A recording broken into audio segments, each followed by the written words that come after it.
పర్యావరణ పరిరక్షణ కోసం గోవుని రక్షించాలని గో రక్షక్ దళ అధ్యక్షుడు బాలకృష్ణ డిమాండ్ చేశారు. కాశ్మీర్ నుండి కన్యాకుమారి వరకు దాదాపు 6000 కిలోమీటర్లు 14 రాష్ట్రాలను కవర్ చేస్తూ 6 నెలల పాటు పాదయాత్ర నిర్వహిస్తున్నట్లు తెలిపారు. ఈ పాదయాత్రలో భాగంగా బోయిన్పల్లి వద్ద శ్రీ ధర్మశాస్త్ర పాదయాత్ర బృందం గురుస్వాముల ఆధ్వర్యంలో స్వాగతం పలుకుతూ సన్మానించారు. పర్యావరణ కాలుష్యాన్ని నియంత్రించేందుకు గోమాతను రక్షించుకోవాలన్నారు.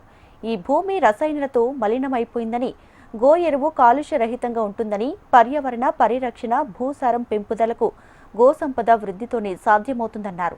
ప్రతి వ్యక్తి బాధ్యతతో గోమాతను రక్షించుకోవాలని ఆయన పిలుపునిచ్చారు.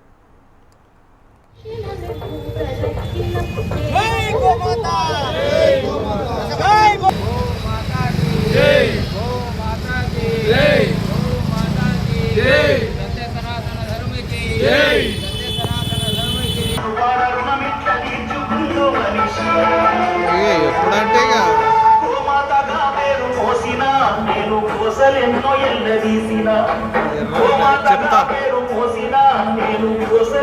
31st ఏం లేదు.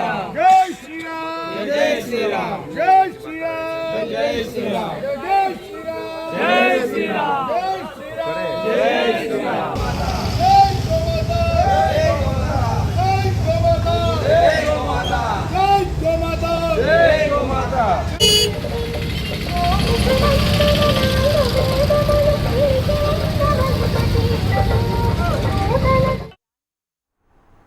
పర్యావరణ పరిరక్షణ కోసం గోవుని రక్షించాలని గో రక్షక్ దళ అధ్యక్షుడు బాలకృష్ణ డిమాండ్ చేశారు. కాశ్మీర్ నుండి కన్యాకుమారి వరకు దాదాపు 6000 కిలోమీటర్లు 14 రాష్ట్రాలను కవర్ చేస్తూ 6 నెలల పాటు పాదయాత్ర నిర్వహిస్తున్నట్లు తెలియజేశారు.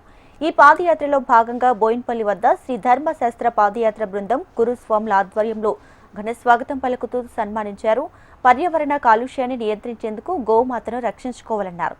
ఈ భూమి రసాయనాలతో మలినమైపోయిందని, గో ఎరువు కాలుష్య రహితంగా ఉంటుందని, పర్యావరణ పరిరక్షణ, భూసారం పెంపుదలకు గో సంపద వృద్ధితోనే సాధ్యమవుతుందన్నారు. ప్రతి వ్యక్తి బాధ్యతతో గోమాతను రక్షించుకోవాలని ఆయన పిలుపునిచ్చారు.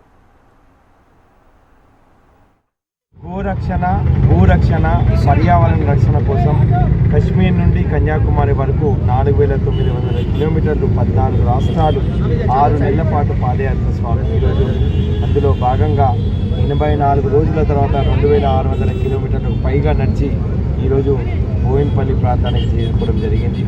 ప్రతి గుండెలో కూడా గోవుని రక్షించాలని ఈరోజు అయ్యప్ప స్వాముల సముద్రం ఈరోజు మా వెంకట యాదవ్ గురుస్వామి, అదేవిధంగా గడ్డం వెంకట యాదవ్ గురుస్వామి, రాము గురుస్వామి వారి ఆధ్వర్యంలో నర్సింగ్ గారు, ప్రతి ఒక్కరి గుండెల్లో ఒకటే ఉంది, ఈ ఆవును బతికించాలి.